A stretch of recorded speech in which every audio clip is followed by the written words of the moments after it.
Sebelum nonton, jangan lupa subscribe ya, sebagai bentuk dukungan kalian kepada WI Channel. Assalamualaikum warahmatullahi wabarakatuh. Alhamdulillahirabbil alamin. Allahumma sholli ala Sayyidina Muhammad wa ala ali Sayyidina Muhammad. Halo semuanya, apa kabar? Semoga teman-teman semua selalu baik-baik aja ya, dan selalu dalam lindungan Allah Subhanahu wa Ta'ala.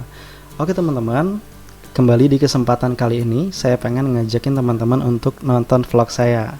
Di vlog kali ini saya pengen berbagi cerita sederhana kepada teman-teman semua terkait usaha percetakan saya.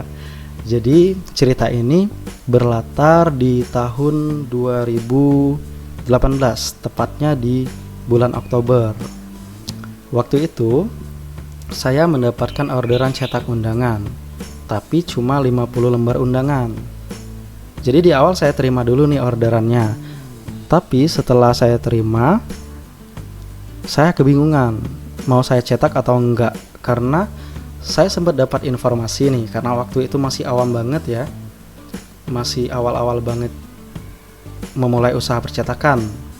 Itu kan saya mengawali usaha percetakan itu di tahun 2017 akhir, di 2018 awal ya. Nah waktu itu kan nggak langsung laku tuh, ada sekitar 3 bulan kita ngerintis dulu, kita promo dan belum ada yang order. Baru mulai normal ada yang mulai order itu di bulan 4, di bulan April ya. Dan terus berjalan, sudah dapat beberapa orderan. Tapi di di bulan Oktober ini orderannya benar-benar unik, karena cuma 50 lembar aja ya. Biasanya kita lebih dari 300 atau sampai 500 sampai 1000 lembar undangan, tapi ini cuma 50 doang. Jadi saya kebingungan nih, mau saya cetak atau enggak. Kalau saya cetak, nanti saya rugi enggak nih kalau saya cuma cetak sebanyak 50 lembar. Akhirnya karena rasa bingung dan penasaran saya ini, saya googling dan saya cari informasi. Dan akhirnya saya menemukan sebuah artikel yang menceritakan tentang percetakan besar.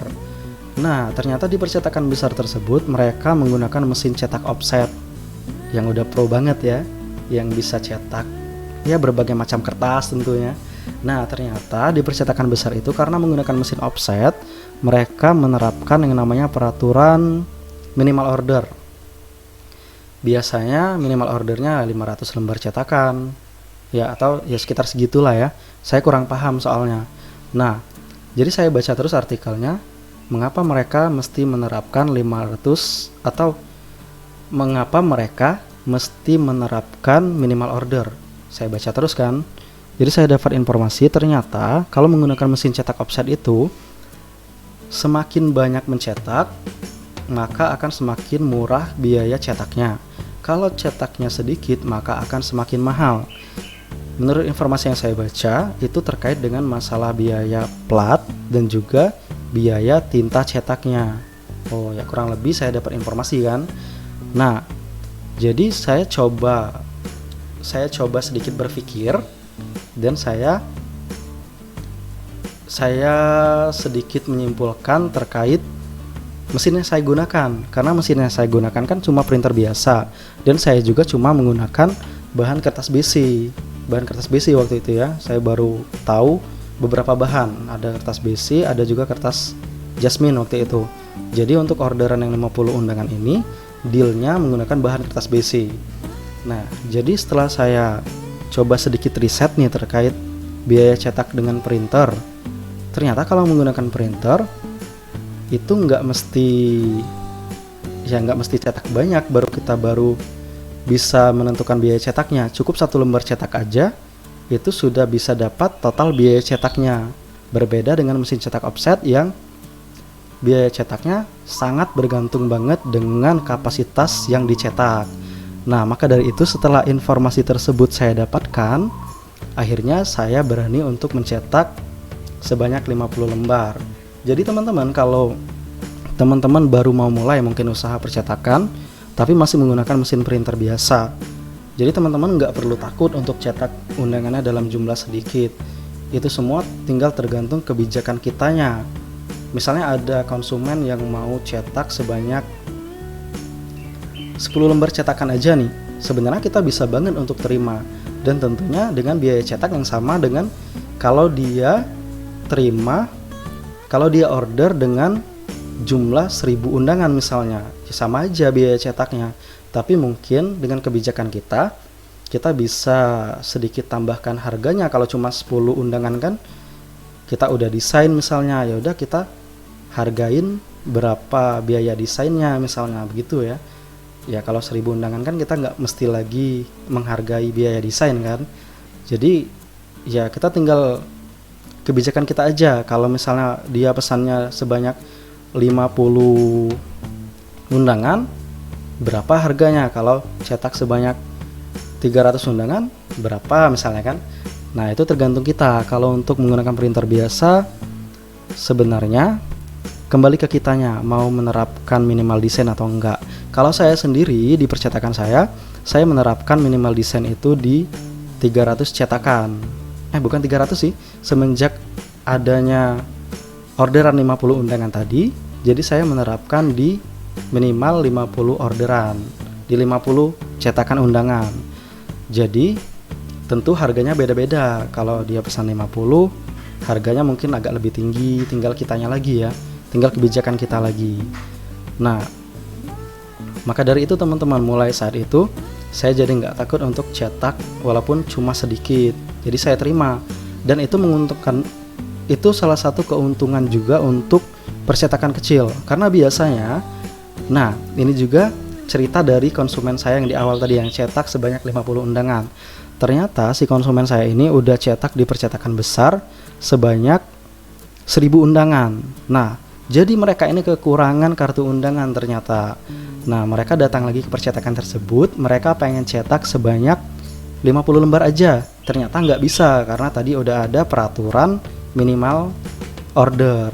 Nah, akhirnya mereka cek IG dan mereka menemukan Instagramnya percetakan kami.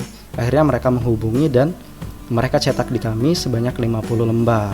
Nah, jadi teman-teman, keuntungannya untuk kita yang masih menggunakan printer, ya karena kita mungkin akan sulit sekali untuk bersaing dengan percetakan besar kan, tapi kita tetap memiliki keuntungan. Misalnya ada orang yang udah cetak ke percetakan besar, mereka undangannya kurang, tentu mereka akan kembali ke kita, karena nggak mungkin mereka kembali lagi ke percetakan besar tersebut, karena percetakan besar biasa mematok minimal desain. Jadi teman-teman, itulah sedikit cerita sederhana saya kali ini. Semoga ya bisa bermanfaat ya, bisa menjadi informasi untuk teman-teman. Nah, berikutnya saya akan mereview desain undangan yang bersejarah ini, dan nanti desainnya akan saya bagikan juga untuk teman-teman. Oke, jadi teman-teman ikuti terus video ini tentunya hanya di WI Channel.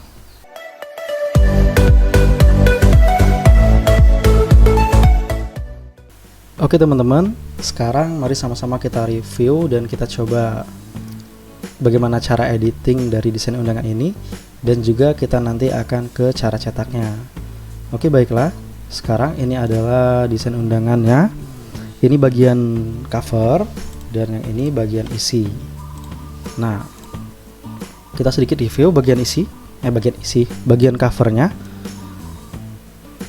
Jadi ini kita lihat, ini bagian depannya nanti ya, dan ini bagian belakang, ada dan alokasinya. Nah teman-teman, kalau teman-teman mau edit, tinggal langsung, ini misalnya mau edit teksnya ya, bisa ke horizontal type tool, klik teksnya, nama pengantinnya misalnya mau kita ganti namanya Fulan dan Fulana, ya bisa gitu ya, tinggal checklist saja. Tapi di sini saya nggak mau ganti ya, biarin aja. Dan selanjutnya untuk yang lain-lainnya juga sama ya. Untuk misalnya mau ganti, ya kita coba ganti fotonya ya. Kita klik ke move tool, kita klik ke ini, ada namanya photo ortho. Jadi untuk undangan ini si pemesan itu meletakkan foto kedua orang tuanya untuk menjadi cover undangannya. Ini bisa kita hilangkan seperti ini. Atau kalau kita mau ganti, bisa dengan cara seperti ini ya. Tinggal double klik aja di layar foto ortunya. Kita rubah dulu dengan color overlay. dengan warna abu-abu, terserah warnanya apa ya. Oke, klik kanan lagi di layernya, kemudian rasterize layer style, agak sedikit kita perkecil. Nah, misalnya kita mau pakai foto yang ini foto saya dan istri ya. Nah, tinggal kita taruh aja di sini. Kita sesuaikan posisinya seperti ini.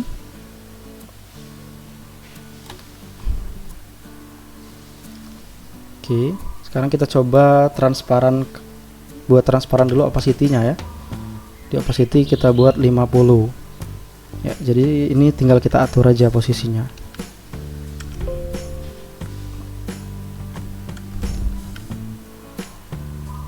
Kita atur posisinya yang pas.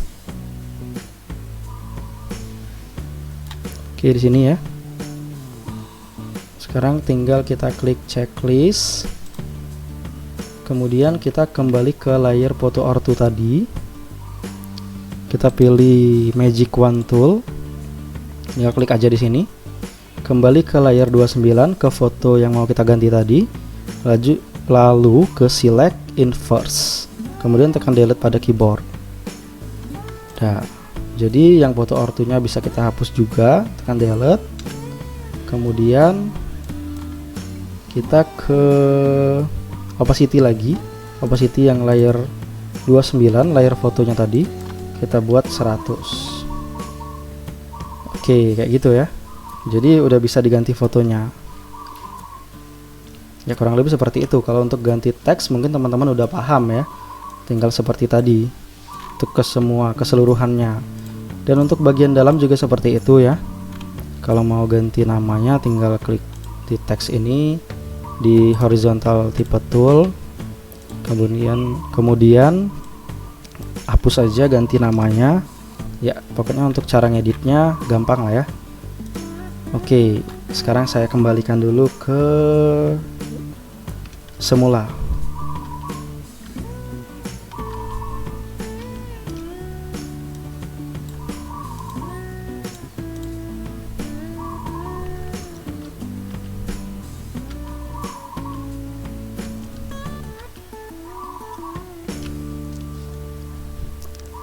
Baiklah, selanjutnya teman-teman, saya mau menunjukkan kepada teman-teman untuk settingan ngeprintnya ya. Untuk biasanya kalau saya mau ngeprint itu saya terlebih dahulu save filenya dengan cara di cover undangannya. Di sini saya klik file, save as. Kemudian saya save ke foldernya dalam format JPEG. Nah, di sini saya udah save, ini ada bagian depan dan isi. Jadi saya save masing-masing ya. Nah, kemudian udah di cover, kita save juga bagian isi. Untuk cara save-nya teman-teman udah tahu ya. Kemudian kita buka file yang udah di save tadi. Ini kita buka. Ya, anggaplah ini belum kita buka ya. Kita keluarin dulu. Nah, kita buka file yang udah di save tadi.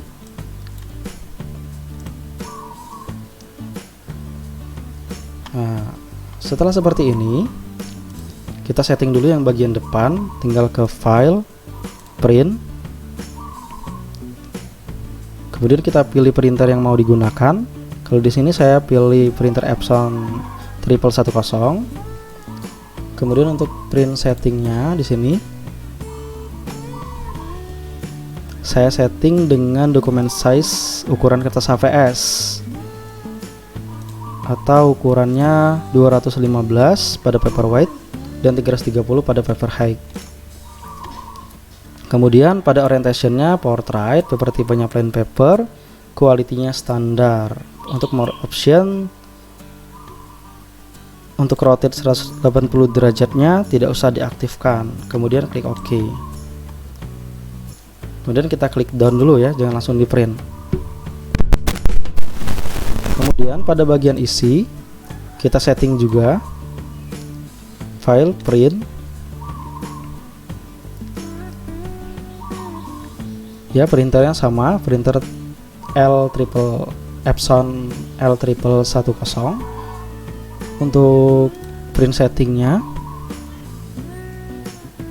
menggunakan kata VS juga sama, portrait, pen paper, standar, color. Pada more optionnya di sini pada additional settingsnya, rotate 180 derajatnya kita checklist, klik OK, kemudian klik done.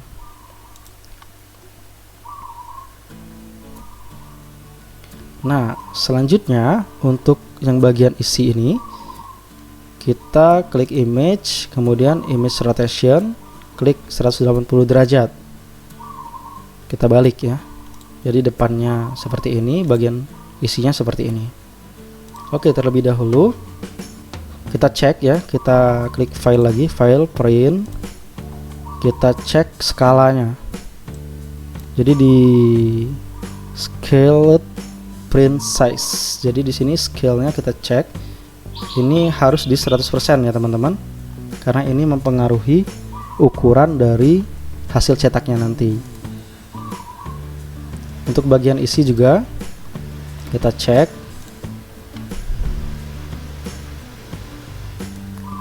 Oke, posisinya di scale 100%. Oke. Nah, selanjutnya kita akan print terlebih dahulu bagian depan. Langsung aja Ctrl P. Kita siapkan dulu kertasnya di printer tentunya, kemudian kita klik print. Oke, setelah kita print bagian depan, sekarang kita ke bagian isi. Oke, sebelum print bagian isi, kita posisikan dulu kertasnya seperti ini.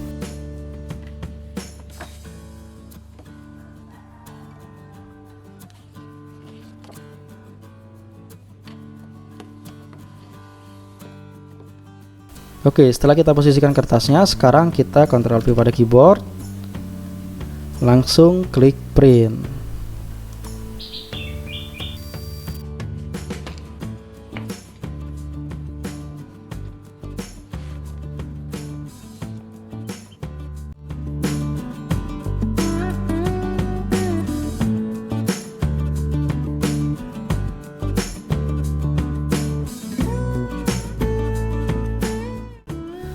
Oke teman-teman, itulah tadi desain undangan yang menjadi cerita saya kali ini.